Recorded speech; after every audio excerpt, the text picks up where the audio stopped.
Regina Celi, letare, alleluia, quia quem meruisti portare, alleluia, resurrexit, sicut dixit, alleluia, ora pro nobis meum, alleluia. Gaudet letare Virgo Maria, alleluia. Quia surrexit Dominus vere, alleluia. Oremus. Deus, qui per resurrectionem Filii Tui Domini nostri Iesu Christi munum letificare dignatus est, per esta quesumus ut per eius genitricem Virgine Mariam, perpetue capiamus gaudia vitae, per eundem Christum Dominum nostrum.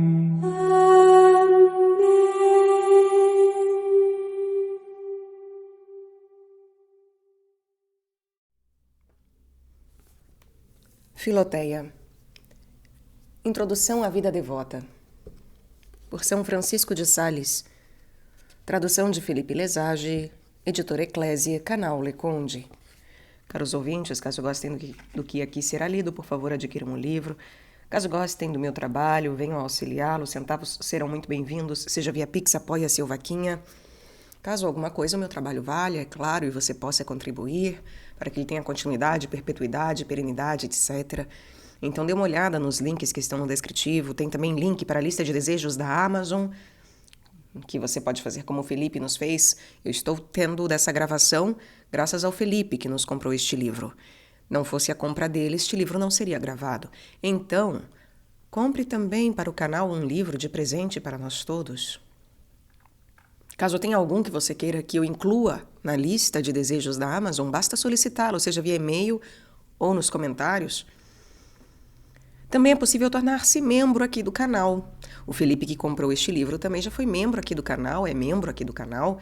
E você também pode se tornar membro. As mensalidades começam a R$ 1,99 ao mês, apenas.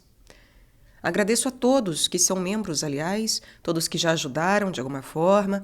É graças a vocês que esse canal melhora, que as possibilidades de melhoramento, de outras leituras, enfim, de trabalho que aqui é feito, é graças a vocês que isso tem continuidade e possibilidade. Então, muito obrigada, que Deus vos abençoe, vos guie e vos guarde. Eu peço também para que, por favor, curtam, compartilhem, comentem, inscrevam-se no canal. Tudo isso é de graça, não custa nada. Então, que esse mínimo possa ser feito, não é verdade? E outra coisa que também eu peço, e que também é de graça, e que também não custa nada, e só acrescenta a nossa alma e o nosso espírito, ao nosso espírito, é, por favor, me incluam na oração de vocês. Lembrem-se de mim e peçam por mim nas orações de vocês. Muito obrigada. Obrigada pela presença, pela compreensão, pela paciência. E seguimos. Estamos na terceira parte, capítulo 8, da mansidão para com o próximo e os remédios contra a ira.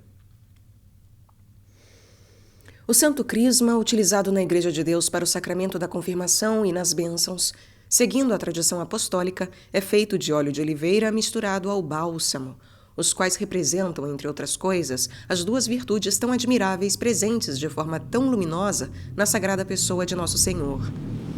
Ele recomendou particularmente que as imitássemos, como se por elas nosso coração pudesse se consagrar especialmente a seu serviço e se aplicar em sua imitação. Recebei minha doutrina, porque eu sou manso e humilde de coração. A humildade nos aperfeiçoa diante de Deus e a mansidão diante do próximo. A humildade nos aperfeiçoa diante de Deus e a mansidão diante do próximo. O bálsamo, que, como dito anteriormente, se instala no fundo de qualquer recipiente contendo um líquido, representa a humildade, e o óleo da oliveira, que sempre sobrenada os líquidos, representa a mansidão, que faz com que o homem supere todas as dificuldades e excela nas virtudes, mostrando ser como a flor da caridade, a qual, segundo São Bernardo, é perfeita quando se mostra não somente paciente, mas também mansa e afável. Mas cuida, Filoteia, para que esse óleo místico, composto de mansidão e humildade, repouse bem no fundo do teu coração, pois uma das grandes armadilhas do demônio consiste em fazer com que nos contentemos com as palavras e gestos exteriores correspondentes a essas duas virtudes, e sem examinar em profundidade nossas afeições interiores, julguemo-nos humildes e mansos, sem sê-lo absolutamente. Isso se reconhece quando alguém, a despeito de uma mansidão e humildade protocolares, sai de si ao mais mínimo sinal de injúria, a mais mínima frase atravessada que lhe é dirigida. É dito que quem toma o antídoto, comumente chamado de graça de São Paulo, fica imune ao veneno das víboras, contanto que se trate do verdadeiro antídoto. De igual modo, a verdadeira humildade e a verdadeira mansidão nos tornam imunes à ira que as injúrias comumente suscitam em nossos corações. Assim, se ao sermos picados ou mordidos pela maledicência dos inimigos, nos mostramos orgulhosos e irados, é sinal de que nossa humildade e nossa mansidão não são verdadeiras, mas artificiosas, mera aparência. O santo e ilustre patriarca José, ao enviar seus irmãos desde o Egito até a casa do pai deles, lhes deu o seguinte conselho: não vos enerveis no caminho. E eu te digo mesmo, Filoteia, esta nossa vida miserável não é nada mais que uma peregrinação rumo à vida da bem-aventurança. Não nos enervemos, pois, uns com os outros ao longo do caminho. Caminhemos com nossos irmãos e companheiros com um coração manso, pacífico e amistoso.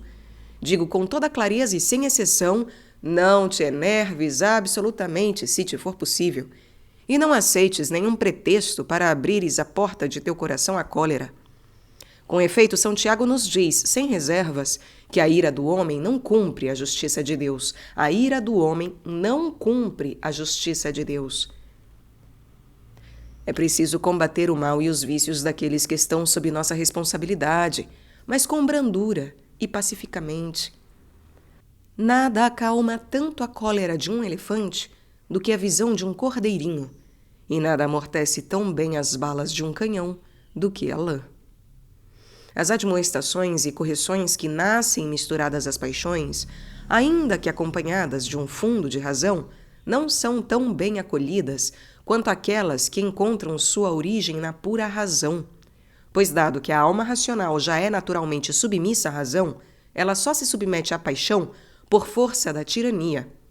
De igual modo, a razão torna-se detestável ao associar-se à paixão, pois sua justa nobreza se faz aviltar pela associação com a força tirânica.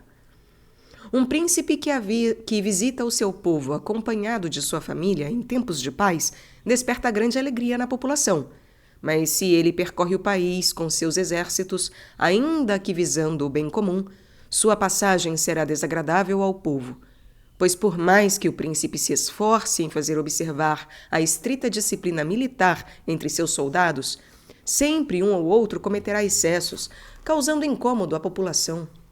Assim, enquanto reina a razão, toda a correção, reprimenda ou castigo que se realizam em espírito de paz, por mais rigorosos, são acolhidos de bom grado. Mas quando a razão se deixa levar pela cólera, a ira e a raiva, as quais, diz Santo Agostinho, são como soldados da razão, mostra-se digna antes de temor do que de amor, subjulgando até mesmo seu próprio coração a essas paixões. Mais vale, disse esse mesmo Santo Agostinho, escrevendo a pro futuro, mais vale recusar a entrada de toda e qualquer ira em nosso coração, mesmo aquela justa e equilibrada, do que acolhê-la, por mais mínima que seja. Com efeito, uma vez que aceitamos sua entrada em nós, é difícil extirpá-la. Ela é como um pequeno broto que logo se transforma em enorme árvore. Por essa razão é que o apóstolo nos proíbe de deixar o sol se pôr sobre a nossa ira.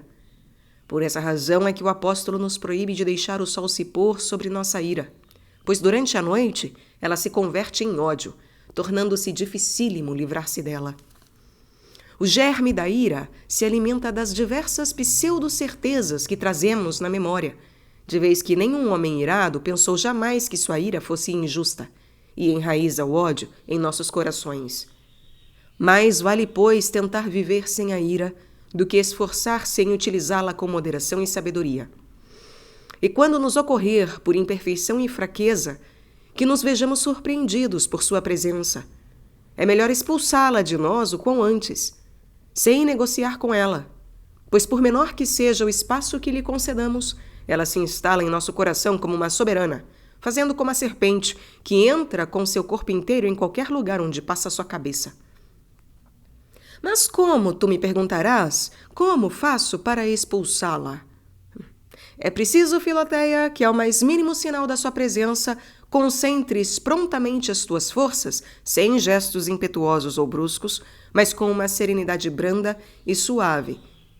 Pois, como podemos ver durante as audiências nos senados e parlamentos, muitos dos políticos que clamam por paz o fazem aos gritos, produzindo mais desordem do que aqueles mesmos que eles querem e estão a combater. De igual modo, ocorre com frequência que, num ímpeto de tentar reprimir nossa cólera, suscitemos ainda mais desordem em nosso coração, perdendo o controle sobre nós mesmos. Após empreender esse esforço manso, segue o conselho que Santo Agostinho, já em idade avançada, deu ao jovem bispo Auxílio. Faz o que deve fazer um homem. E se te ocorre aquilo que Davi diz no Salmo, meus olhos estão tomados de ira, então pede ajuda a Deus, rogando-lhe, tende piedade de mim, a fim de que ele te estenda a sua mão direita sobre teu coração e acalme tua cólera. Com isso, quero dizer que é preciso invocar o auxílio de Deus quando nos vemos agitados pela ira, imitando assim os apóstolos quando se viram em meio ao vento e à tempestade sobre as águas. Pois o Senhor ordenará às nossas paixões que cessem, trazendo uma grande tranquilidade. Mas aconselho-te ainda mais uma coisa. A prece que se faz contra a ira deve ser feita com tranquilidade, sem violência. Eis as regras gerais que devemos observar em todo tratamento contra esse mal. Com isso, tão logo sintas estar agindo sob influência da ira, corrige teu erro por um ato de mansidão para com a mesma pessoa com quem te irritaste. Pois assim como o melhor remédio contra a mentira é o desdizer-se subitamente, tão logo nos damos conta de ter dito uma mentira, do mesmo modo, um ótimo remédio contra a cólera é repará-la subitamente por um ato contrário de mansidão. Com efeito, é mais fácil curar uma ferida recém-aberta. Ademais, aproveita os momentos de calma e tranquilidade para acumular uma grande provisão de mansidão e brandura, dizendo cada palavra, realizando cada ação do modo mais manso que te seja possível. Lembrando-te de que a esposa, no Cântico dos Cânticos, não traz o mel somente em seus lábios e na ponta da sua língua, mas também abaixo da língua, ou seja, em seu peito, onde traz não somente o mel, mas também o leite. Assim, não devemos apenas proferir palavras doces a respeito do próximo, mas também todo o nosso peito, ou seja, o interior de nossa alma, deve ser doce. E não devemos somente trazer a doçura do mel, que exala um perfume agradável, ou seja, aquela suavidade própria à conversa civilizada com os desconhecidos. Também devemos ter em nós a doçura do leite para com aqueles que nos são próximos. Erram nesse aspecto todos aqueles que se portam como anjos na rua e demônios em casa. Capítulo 9. Da mansidão para conosco. Devemos também ser mansos para conosco, sem nunca nos irritar contra as nossas imperfeições, pois ainda que seja natural sentir certo incômodo e arrependimento ao cometermos um erro, não devemos cair num desgosto amargo e rancoroso, num desprezo colérico.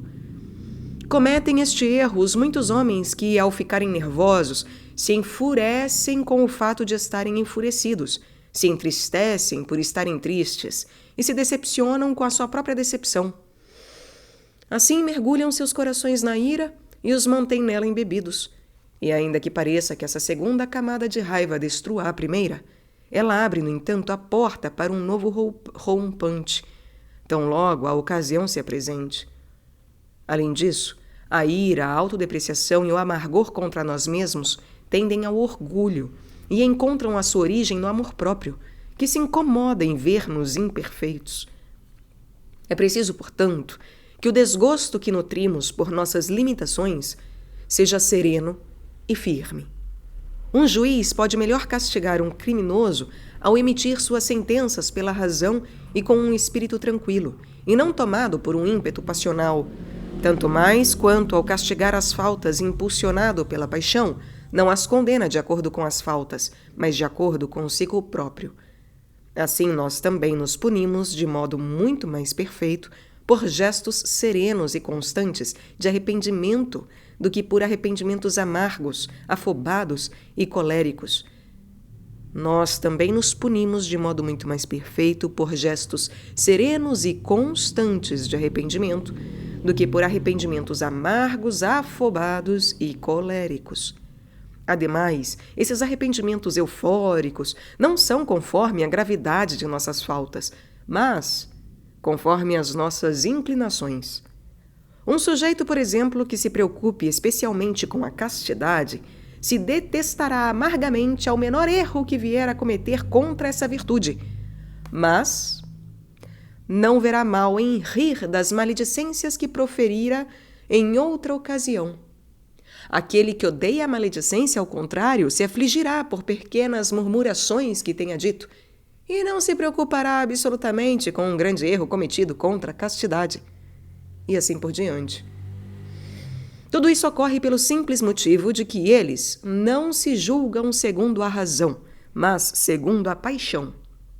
Crê em mim, Filoteia, quando digo que as admoestações de um pai têm muito mais poder para corrigir uma criança, quando feitas com um coração brando do que tomado de cólera. Assim, quando o nosso coração cometer algum erro, devemos corrigi-lo de forma doce e tranquila, com mais compaixão por ele do que paixão contra ele, mais compaixão do que paixão contra ele, convidando-o a corrigir-se, a arrepender-se. E o arrependimento produzido assim será muito mais profundo do que se nos servíssemos de desprezo e injúrias. Se, por exemplo, eu tivesse grande preocupação em não ser vaidoso, e caísse num grande erro de vaidade, jamais deveria corrigir meu coração do modo seguinte: que miserável és tu, que após tantas resoluções te deixas levar pela vaidade! Que vergonha! Não ousas mais erguer teus olhos ao céu, hã? Cego imprudente que és, traidor e desleal a teu Deus! Etc. Ao contrário, corrigiria meu coração de forma razoável e branda pela via da compaixão, que seria assim: pois é, meu pobre coração, havíamos tomado a resolução de nunca mais cometer esse erro, hã? E eis que o cometemos novamente. Ergamo-nos e abandonemos esse erro para sempre, hã?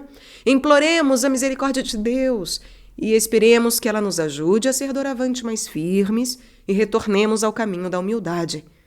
Coragem! Estamos atentos. Deus nos ajudará. Faremos tudo o que nos for possível. Com isso, eu tomaria uma sólida e firme resolução de nunca mais cair nesse erro, adotando os meios necessários para tal, inclusive os conselhos do meu diretor espiritual. Pode haver pessoas que sintam que esse tipo de doce correção não será suficiente para corrigir o seu coração. Nesse caso, poderão empregar a reprimenda mais dura e forte para suscitar um profundo arrependimento, contanto que, após essa dura censura, se termine com um gesto de consolação, conduzindo essas severas advertências a uma doce e santa confiança em Deus, imitando nisso o grande penitente que, ao ver sua alma aflita, a reergueu com essas palavras: por que te deprimes, ó minha alma, e te inquietas dentro de mim?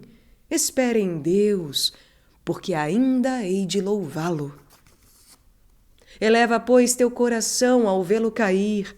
Faz isso com brandura, humilhando-te profundamente diante de Deus por conheceres tua miséria, sem te surpreenderes absolutamente com tua queda. Por que deveria nos surpreender que a enfermidade seja enferma, e a fraqueza seja fraca, e a miséria miserável, hã? Detesta, no entanto, com todas as tuas forças, a ofensa que Deus recebeu de tua parte. E com grande coragem e confiança na misericórdia divina, retorna à via da virtude que abandonaste.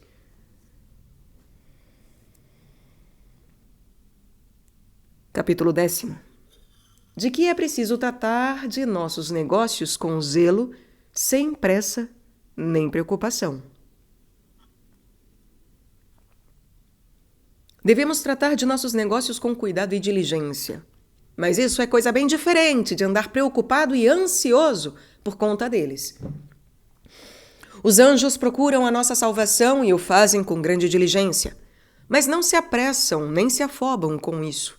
Com efeito, o cuidado e a diligência dos anjos provém da caridade que lhes é própria, mas uma inquietude e ansiedade seria coisa contrária à sua felicidade, pois o zelo e o cuidado podem perfeitamente conviver com a tranquilidade e a paz de espírito.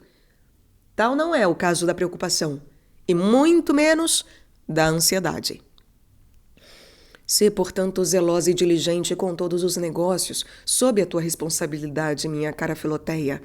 Deus te os confiou, e quer que trate deles com grande cuidado.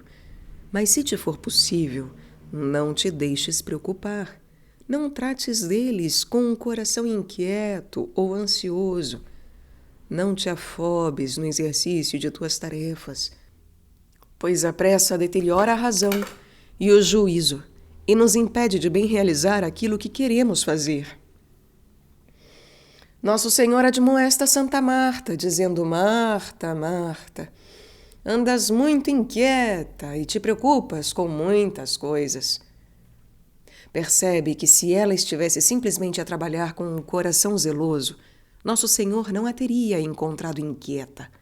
Mas sua inquietude a leva a agir de forma apressada, perturbada. E é nisso que Nosso Senhor a corrige. Os rios que correm serenamente nas planícies acolhem grandes barcos e ricas mercadorias. As chuvas amenas são capazes de fazer germinar os pastos e as plantações. Mas cachoeiras e cataratas destroem tudo por onde passam e são inúteis ao tráfico. Também as chuvas torrenciais destroem o campo, os campos.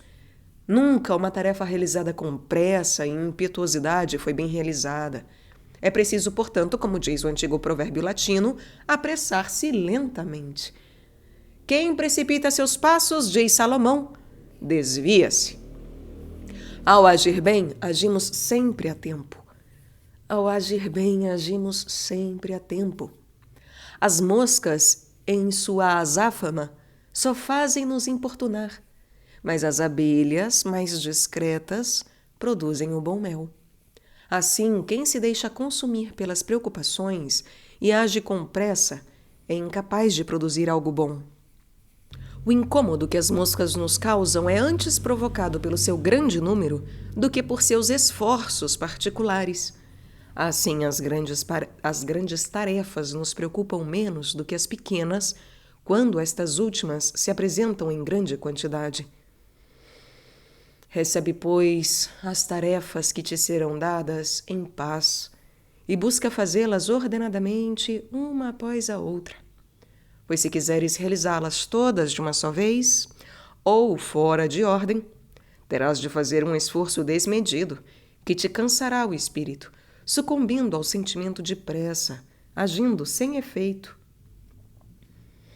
Conta em todos os teus negócios com a providência de Deus. É através dela e tão somente dela que tuas aspirações se concretizam.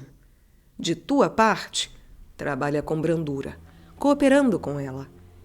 E crê que a confiança em Deus te trará sempre os mais proveitosos resultados, independentemente de julgares que eles são bons ou maus quando tomados de forma isolada. Faz como as criancinhas, que dão uma mão a seu pai e com a outra colhem morangos ou amoras nos bosques. Recolhe tu também os bens deste mundo com uma das mãos e guarda a outra sempre com teu Pai Celeste, voltando-te com frequência para Ele, para te certificares de que tuas ocupações e atividades lhe são agradáveis. Não larga nunca de sua mão, mesmo sob o pretexto de colher mais frutos, Pois se ele te abandonar, tu não poderás dar um passo sequer sem cair com a cara no chão. Quero dizer com isso, minha Filoteia, que quando estiveres em meio aos negócios e ocupações comuns, que não exigem uma atenção tão forte e premente, deverás olhar mais para Deus do que para esses negócios, hein? E quando os negócios forem de grande importância, exigindo toda a tua atenção para serem bem feitos, olha para Deus de tempos em tempos, como fazem os marinheiros que, para chegar à terra que almejam, olham mais para o alto, no céu, do que para baixo, onde estão a navegar. Assim Deus trabalhará contigo, em ti e por ti. E o trabalho te será fonte de consolação.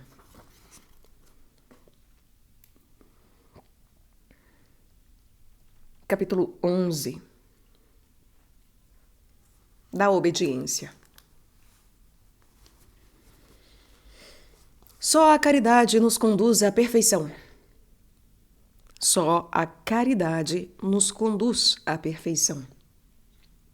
Mas a obediência, a castidade e a pobreza são os 3 grandes meios para adquirirmos a caridade. A obediência consagra nosso coração, a castidade nosso corpo e a pobreza nosso coração ao amor e serviço de Deus. Essas são as 3 pontas da cruz espiritual, mas elas estão fundadas, no entanto, sobre a 4ª, que é a humildade. Não tratarei dessas 3 virtudes enquanto voto solene, pois isso só diz respeito aos religiosos consagrados, e nem mesmo falarei enquanto um voto simples, pois por mais que um voto acrescente muitas graças e mérito a uma virtude, não é necessário fazer um tal voto, mas simplesmente observar essas virtudes. Há uma grande diferença entre o que chamamos de estado de perfeição e a perfeição mesma. Ao fazer um voto, e sobretudo um voto solene, o homem entra em estado de perfeição. No entanto, para se atingir a perfeição mesma, basta que se observe as virtudes, ainda que sem um voto.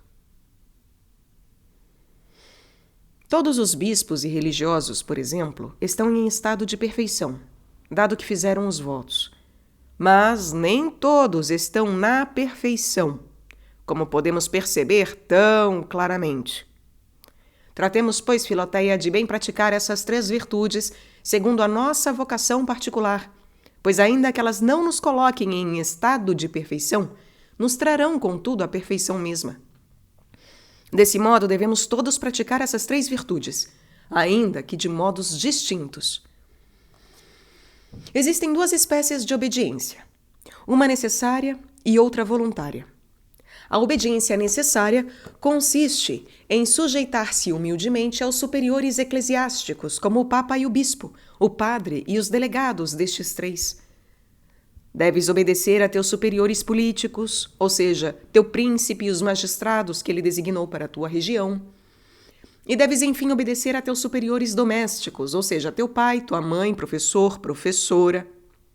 Ora, chamamos essa obediência de necessária, pois ninguém pode se isentar do dever de obedecer a esses superiores, tendo Deus lhes outorgado autoridade para comandar e governar cada um, naquilo que são encarregados.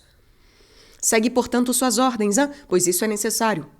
Mas, para ser perfeita, segue também seus conselhos, e até mesmo seus desejos e inclinações, até onde a caridade e a prudência te permitirão.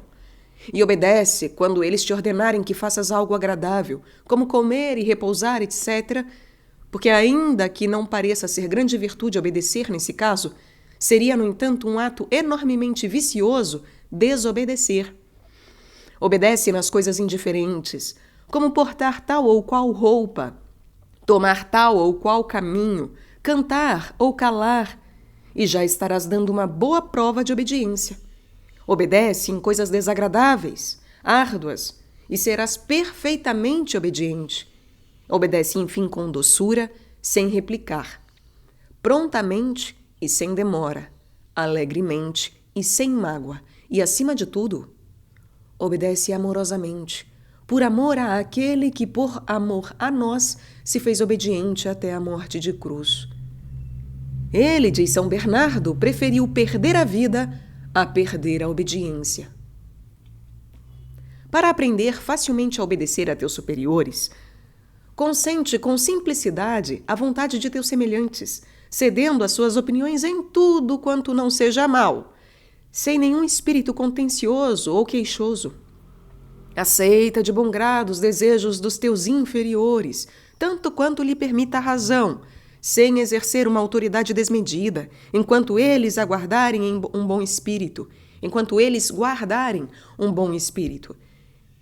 É um erro crer que seríamos mais obedientes caso fôssemos religiosos consagrados. Com efeito, não há razão para crer nisso se nos mostramos ariscos e difíceis na obediência para com aqueles que Deus colocou acima de nós. A obediência voluntária, por sua vez, é aquela em que, por nossa própria escolha, nos submetemos a alguém, sem que isso nos seja imposto por ninguém. Ninguém escolhe o seu príncipe nem seu bispo, seu pai ou sua mãe, e com frequência nem mesmo seu marido. Mas escolhemos o nosso confessor, nosso diretor espiritual.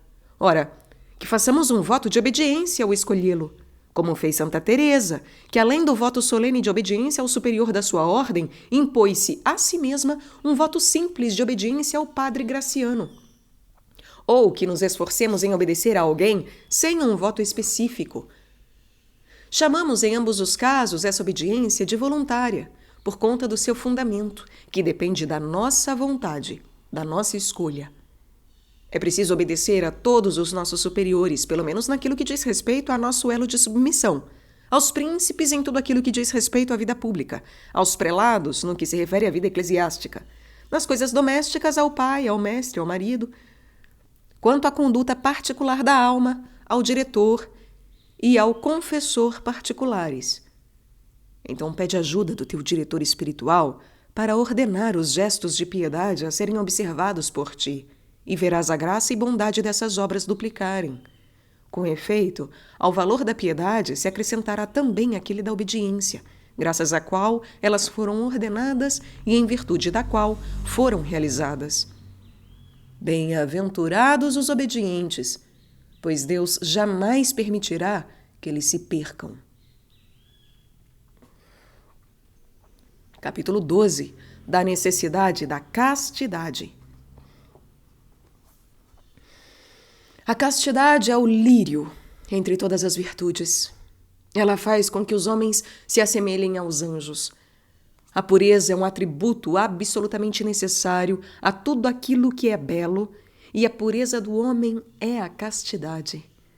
A pureza é um atributo absolutamente necessário a tudo aquilo que é belo, e a pureza do homem é a castidade. Podemos também chamar a castidade de honestidade, e a proclamação da honestidade chama-se honra. A castidade é integridade, e seu contrário é corrupção. Castidade é integridade, e o seu contrário é corrupção. Em suma, trata-se de uma virtude à parte, responsável pela coerência entre a alma e o corpo e pela pureza de ambos. Não devemos gozar de prazeres impuros com nosso corpo. Somente a legítima união matrimonial nos permite viver o deleite carnal, compensando por sua santidade os resíduos de impureza que nesse ato se criam.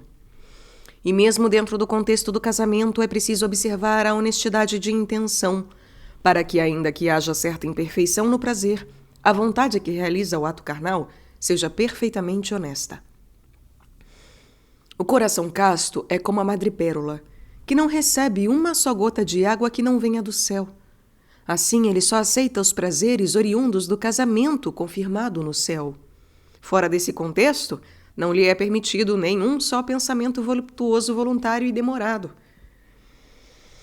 Para alcançares o primeiro grau dessa virtude, Filoteia, não te permitas nenhum tipo de volúpia que seja proibida, como são todas aquelas exteriores ao casamento, ou mesmo no contexto matrimonial, quando contrárias às regras dessa união sacramental. Para alcançares o segundo grau, afasta-te quanto te for possível dos deleites inúteis e supérfluos, ainda que permitidos e agradáveis. Afasta-te dos deleites inúteis e supérfluos.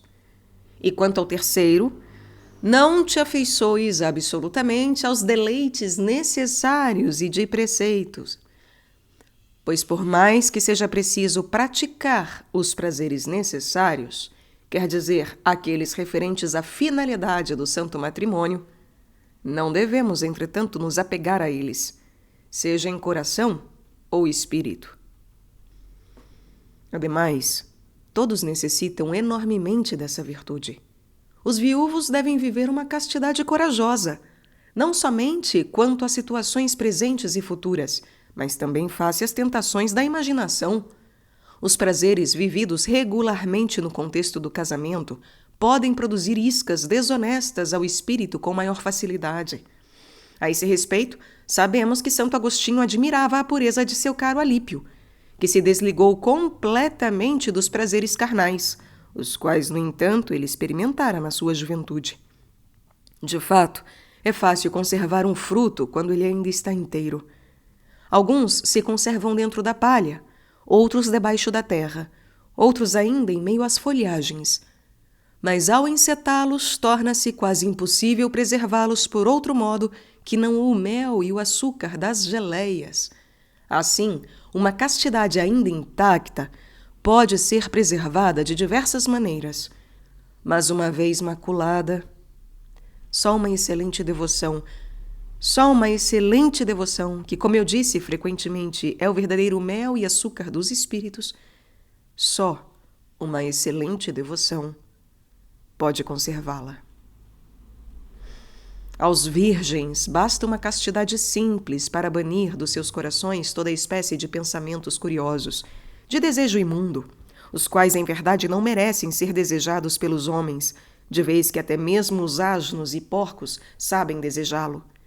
Que essas almas puras, portanto, não duvidem nunca que a castidade é incomparavelmente melhor do que tudo aquilo que lhe é incompatível, pois, como diz o grande São Jerônimo, o inimigo incita com violência os virgens aos desejos voluptuosos, representando-os infinitamente mais prazerosos do que os são na realidade. Isso é causa de grande perturbação nessas almas, diz esse santo padre, as quais têm em melhor conta tudo aquilo que elas ignoram. As borboletas, pensando que o fogo é tão doce quanto é belo, se atiram em sua direção e se queimam nas chamas. Creio que o santo aqui quer dizer as mariposas, não é verdade? E também assim, muitos jovens se deixam levar pela falsa e estúpida ideia de um prazer flamejante nas volúpias. E, guiados por essa curiosidade, acabam por se perder tal como as borboletas ou mariposas, e nisso se mostram mais nécios do que elas, que até têm suas razões para crerem que o fogo seja delicioso, já que é tão belo. Os que faltam com a caridade sabem que o que buscam é extremamente desonesto, e não deixam, contudo, de superestimar este deleite desvairado e brutal. Mas quanto aos casados, é coisa verdadeira, ainda que a opinião vulgar não possa aceitá-lo, que a castidade lhes é muito necessária, pois no caso deles não se trata de uma abstinência dos prazeres carnais, mas de uma continência em meio aos prazeres. Se trata não de uma abstinência dos prazeres carnais, mas de uma continência em meio aos prazeres. Ora, assim como me parece mais fácil evitar a ira do que tentar servir-me dela sem pecar, também me parece mais simples se preservar de todas as volúpias carnais do que guardar a sua moderação. É verdade que a santa licença do casamento tem uma força particular para apagar o fogo da concupiscência, mas a fraqueza humana faz com que da simples permissão se passe à dissolução e do uso ao abuso. E assim como vemos muitos ricos roubarem, não por indigência, mas por avareza, de igual modo muitas pessoas casadas caem por intemperança e luxúria, deixando-se levar pelo fogo da concupiscência para além do objeto legítimo ao qual deveriam se limitar. É sempre arriscado tomar medicamentos muito fortes, pois basta que se tome uma dose exagerada ou mal preparada para que se sofra com graves consequências. E o casamento é coisa abençoada e nos foi dado, em parte, como um remédio à concupiscência. É sem dúvida um ótimo remédio, mas muito violento. E, por conseguinte, muito perigoso, se não for usado com todo o cuidado. Ademais, as diversas circunstâncias da vida e as longas enfermidades fazem com que, a miúde, marido e mulher devam se separar. É por essa razão que os maridos necessitam de 2 tipos de castidade. Uma da ordem da abstinência absoluta, quando se separam nas situações que acabo de descrever, e outra da ordem da moderação, quando se encontram unidos na vida ordinária. É bem verdade que Santa Catarina de Sena, doutora da Igreja, viu entre os condenados diversas almas profundamente atormentadas por terem violado a santidade do casamento. Isso lhes ocorreu não pela gravidade do pecado, pois o assassinato e a blasfêmia são mais graves, mas por conta de que aqueles que o cometem não tomam consciência de seus atos, permanecendo por muito tempo nesse erro. Tu bem vês, pois, que a castidade é necessária a todos. Procurai a paz com todos, diz o apóstolo, e ao mesmo tempo a santidade, sem a qual ninguém pode ver o Senhor. Ora, com o termo santidade, ele quer dizer castidade, como São Jerônimo e São Crisóstomo bem notaram. Não, Filoteia, ninguém vê a face de Deus sem a castidade. Ninguém poderá morar em seu tabernáculo sem um coração puro. E como diz o próprio Salvador, os cães e os impudicos serão banidos. E bem-aventurados os puros de coração, porque verão a Deus. Capítulo 13. Conselhos para conservar a castidade. Desvia com prontidão de todas as iscas que a sensualidade te lançar. Com efeito, a luxúria é um mal que age sutilmente e, por gestos inicialmente discretos, culmina em graves acidentes. É sempre melhor, nesses casos, fugir do que combater. Os corpos humanos são como taças de vidro. Impossível transportá-los juntos uns aos outros sem risco de quebrá-los. Assemelham-se também a uma penca de frutas maduras e sãs, as quais basta o contato com um só fruto podre para se estragarem. A água fresca contida num vaso, ao ser tocada por um animal terrestre, não poderá preservar o seu frescor por muito tempo. Então não permitas jamais, Filoteia, que ninguém te toque indecentemente. Pois ainda que não seja impossível conservar a castidade após tal experiência, caso nelas haja mais ingenuidade do que malícia, ainda assim, o frescor e a flor da castidade sempre recebem alguma mácula, sempre perdem algo nesses eventos. Se, no entanto, esse tocar é manifestamente desonesto e impuro, a castidade é condenada à ruína. A castidade tem o coração como seu ponto de origem, mas o corpo como a sua matéria. Por isso, todos os sentidos exteriores são porta para a perda dessa virtude, bem como são as cogitações e desejos do coração. É impudicícia olhar, ouvir, falar, cheirar e tocar coisas desonestas, se o coração nisso se compraz. São Paulo diz simplesmente: quanto à fornicação, à impureza, sob qualquer forma, que disto nem se faça menção entre vós. As abelhas não somente evitam tocar a carniça, como também fogem e odeiam toda espécie de odor dela proveniente. A esposa sagrada, no Cântico dos Cânticos, tem mãos das quais escorre mirra, líquido que preserva contra a corrupção. Seus lábios são como fios de púrpura, marca do pudor nas palavras. Seus olhos são como pombas, por conta da sua pureza. Suas orelhas têm brincos de ouro, metal que simboliza a pureza. Seu nariz é como os cedros do Líbano, de odor suavíssimo e madeira incorruptível. Assim deve ser a alma, devota, casta, pura e honesta em suas mãos, lábios, ouvidos, olhos e todo o seu corpo. A esse respeito, eis uma passagem do velho padre João Cassiano em que ele transcreve São Basílio. Segundo Cassiano, o grande Basílio teria dito o seguinte a respeito de si mesmo: não sei o que seja uma mulher, E, contudo, nem sequer sou virgem. Não sei o que seja uma mulher e, contudo, nem sequer sou virgem.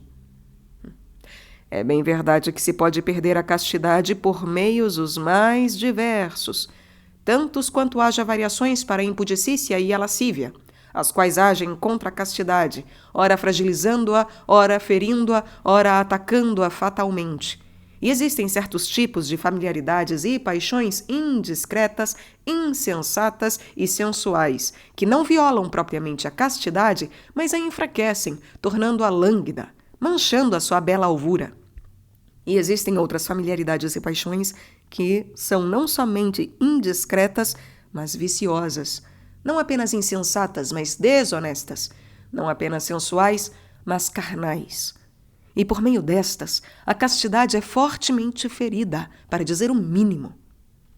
Digo mínimo, porque é também possível que ela morra por completo, caso essas loucuras e lascívias conduzam a carne às consequências últimas do prazer voluptuoso.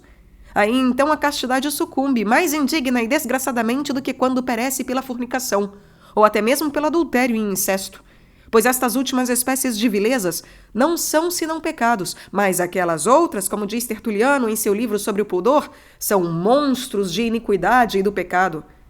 Ora, Cassiano não acredita que São Basílio tenha cometido um tal ato desregrado ao acusar-se de não mais ser virgem. Nem eu tampouco acredito. Penso que ele estava aludindo aos pensamentos da volúpia, aos quais, ainda que não tenham maculado seu corpo, contaminaram, entretanto, em seu cerne mesmo, a castidade, virtude que as almas generosas guardam com tanto zelo. Não trates com pessoas impudicas, sobretudo se forem imprudentes, como são na maioria dos casos. Pois assim como o bode, ao tocar com a sua língua as amendoeiras, as torna amargas, também assim essas almas pútridas, esses corações infectos, são incapazes de tratar com quem quer que seja, homem ou mulher, sem atentar contra o pudor. Assemelham-se aos basiliscos, exalam veneno em seu olhar e em seu hálito. Busca frequentar ao contrário, cara Filoteia, pessoas castas e virtuosas.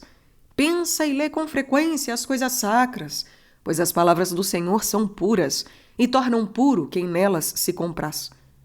É por isso que Davi as compara ao topázio, pedra preciosa que tem o poder de amenizar o ardor da concupiscência.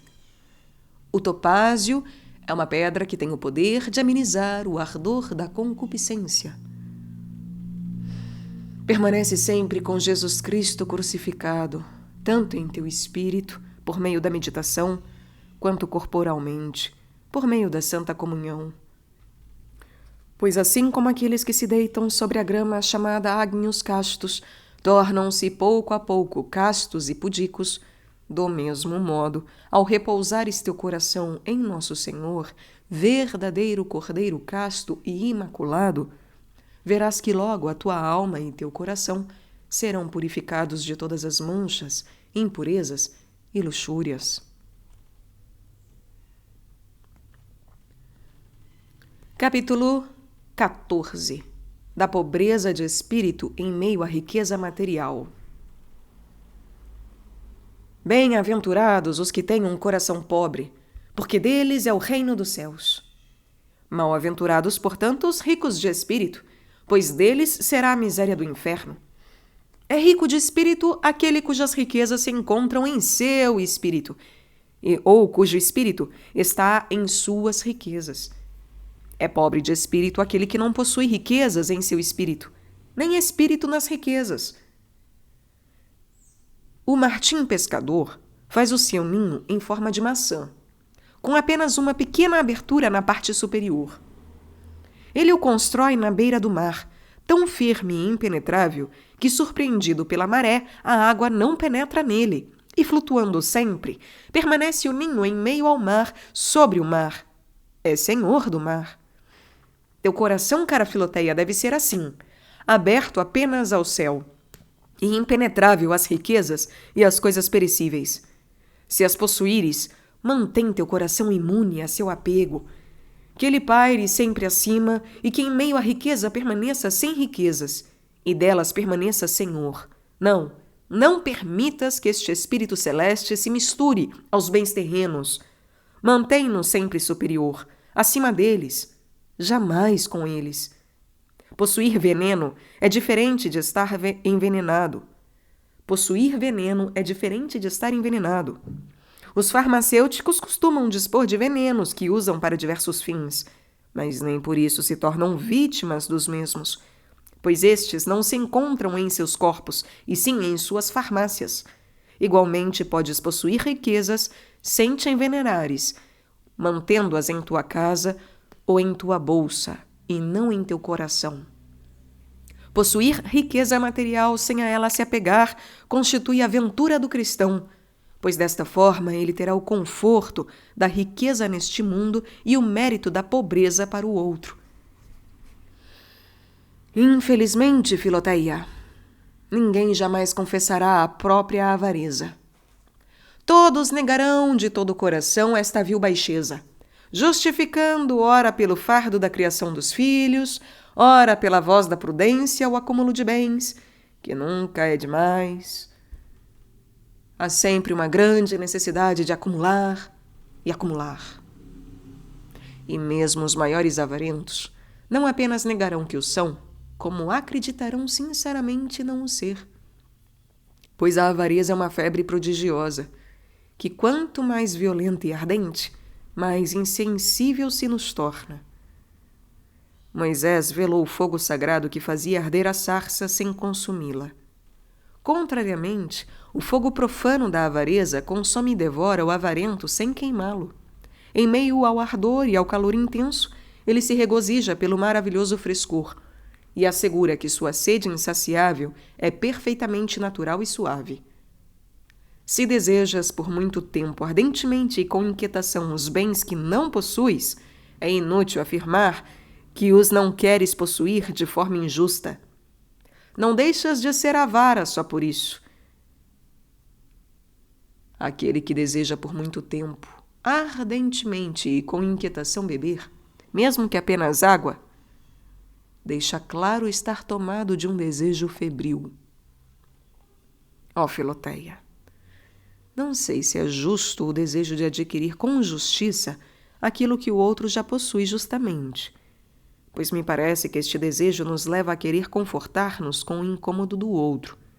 Com efeito, aquele que possui de forma justa um bem, não tem ele mais direito à sua posse justa do que nós o direito de desejá-la justamente?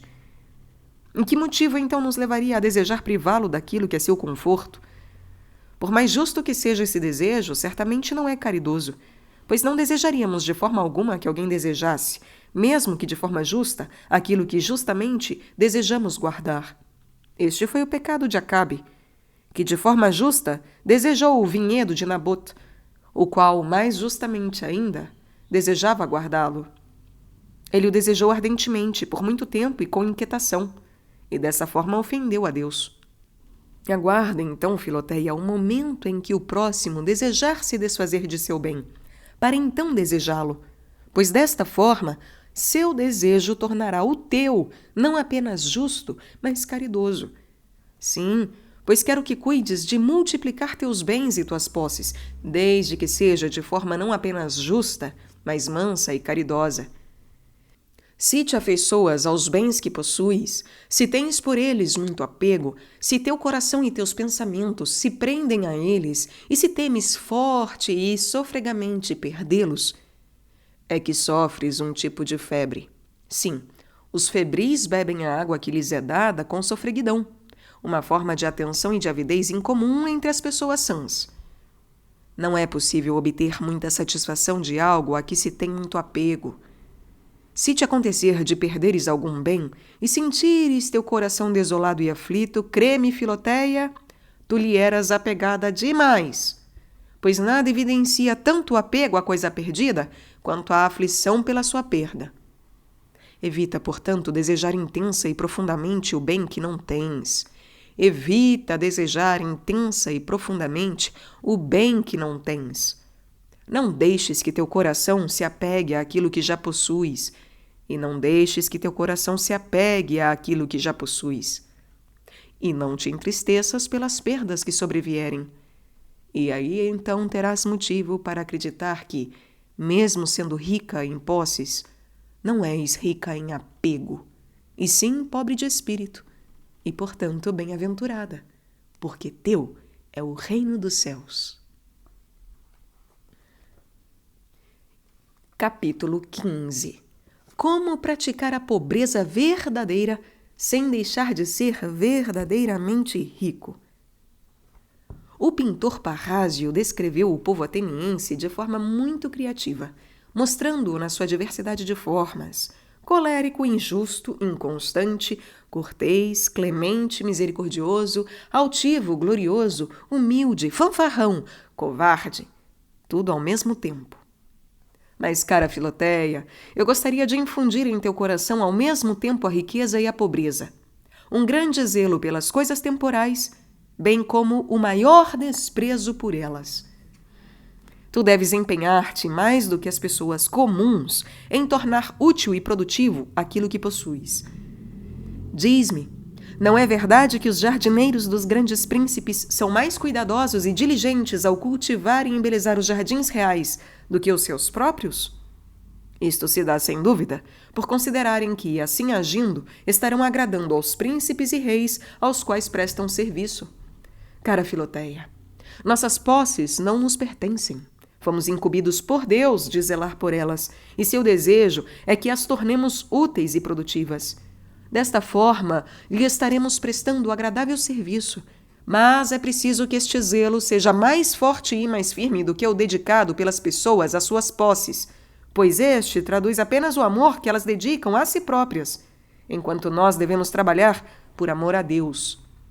Ora, assim como o amor para consigo próprio é violento, turbulento, afoito, a forma com que cuidamos dele é marcada por dor, perturbação e inquietação.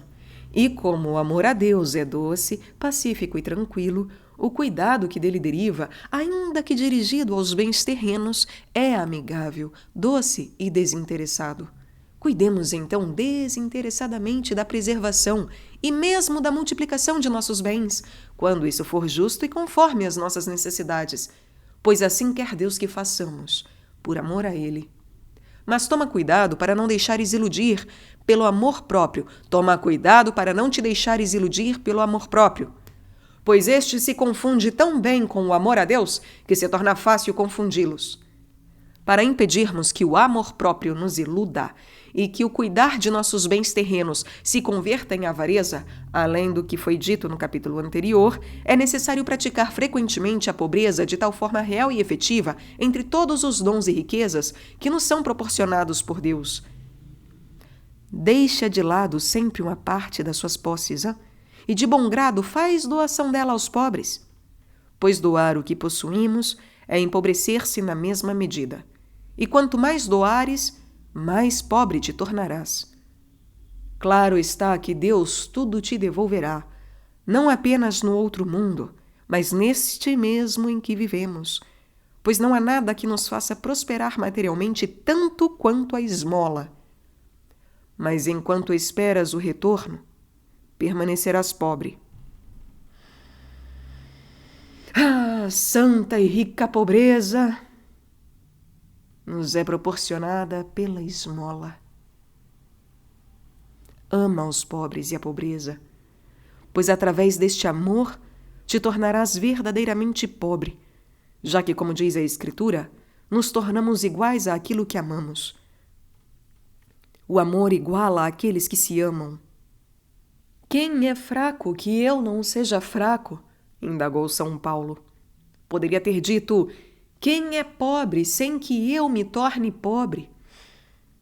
O amor o tornava semelhante àqueles que amava. Portanto, se amas os pobres, participa de sua pobreza, e sê pobre como eles.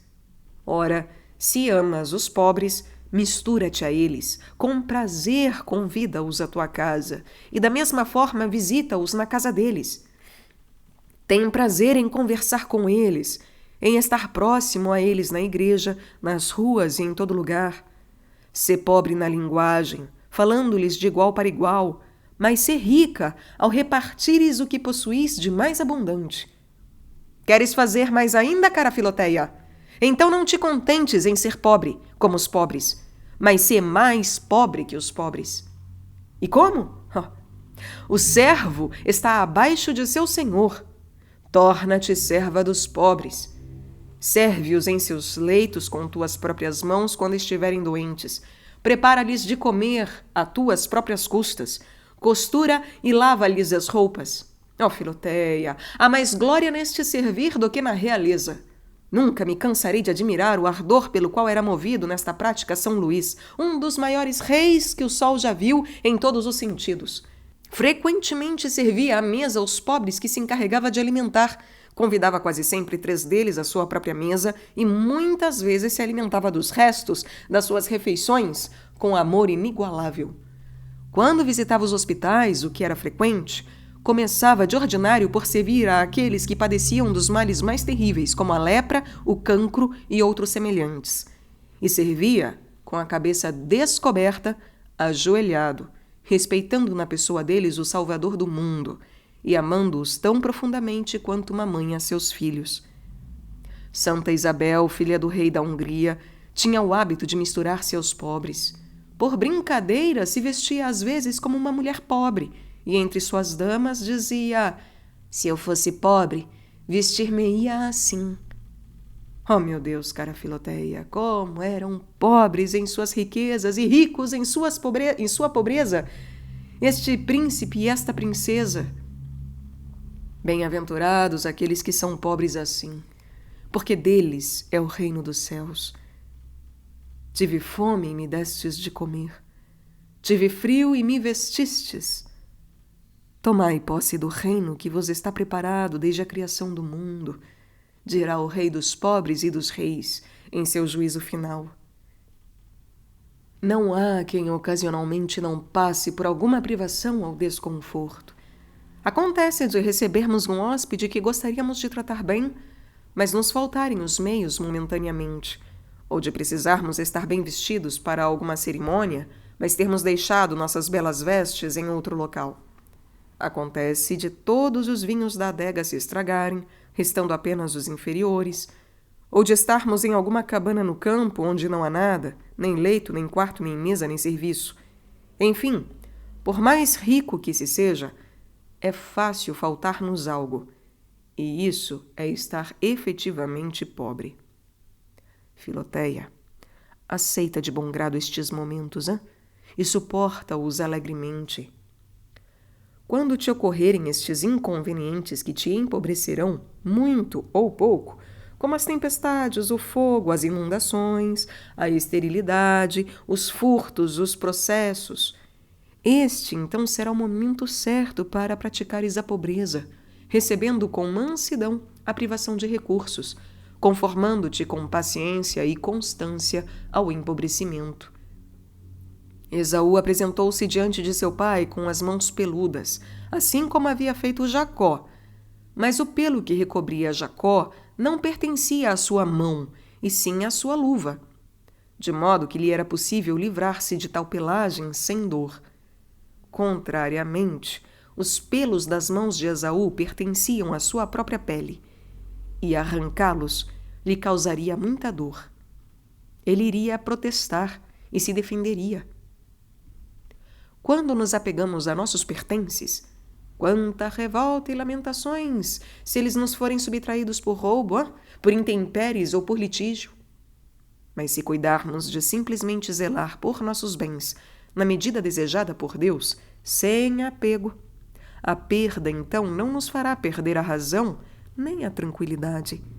Esta é a diferença entre o homem e os animais quanto às suas vestes.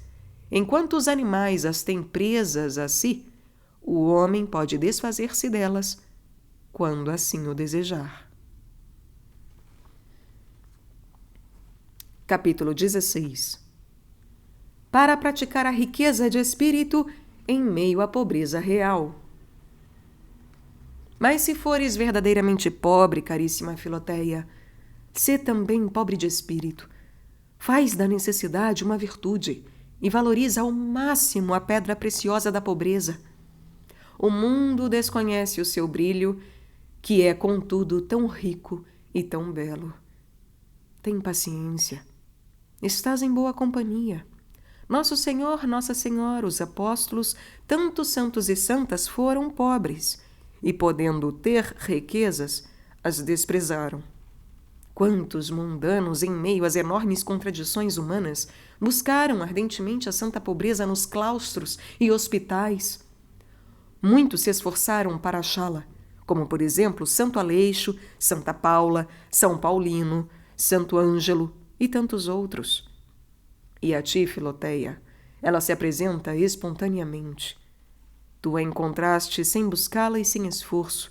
Agora a abraça como a grande amiga de Jesus Cristo, que nasceu, viveu e morreu na pobreza, e que foi sua ama por toda a sua vida. Tua pobreza, Filoteia, possui 2 grandes privilégios, que poderão trazer-te grande reconhecimento. O primeiro é não ter sido tua escolha, e sim a exclusiva vontade de Deus, que te fez pobre sem influência alguma da tua vontade. Ora, aquilo que recebemos puramente pela vontade de Deus sempre lhe é agradável, desde que o recebamos de bom grado e por amor à sua santa vontade. Onde menos houver a nossa vontade, mais vontade de Deus haverá. A simples e pura aceitação da vontade de Deus purifica o sofrimento. E o segundo privilégio desta pobreza está em que ela é verdadeiramente pobre. Uma pobreza louvada, acarinhada, estimada, socorrida e assistida, se assemelha à riqueza e não é de todo pobre. Mas uma pobreza desprezada, rejeitada, recusada e abandonada é verdadeiramente pobre. Assim é geralmente a pobreza dos seculares, pois por não serem pobres por escolha, e sim por necessidade, não se faz caso dela. Por este motivo, sua pobreza é mais pobre do que a dos religiosos, apesar desta última ser revestida por excelência e de merecimento em razão do voto e da intenção pela qual foi escolhida. Não lamentes, pois, cara Filoteia, a tua pobreza, pois só lamentamos aquilo que nos desagrada. E se a pobreza te desagrada, não és pobre mais de espírito, e sim apegada à riqueza. Então não te queixes de não seres amparada na medida do teu desamparo, pois esta é a excelência da pobreza. Desejar ser pobre sem sofrer os incômodos da pobreza é ambição demasiada, pois é desejar as honras da pobreza com o conforto da riqueza. Não te envergonhes de ser pobre, nem de esmolar por caridade. Recebe humildemente o que te for dado e aceita a recusa com mansidão. Lembra-te sempre da viagem que fez Nossa Senhora ao Egito, levando seu querido filho, e quanto desprezo, pobreza e miséria foi obrigada a suportar. Se viveres desta forma, serás muito rica em tua pobreza.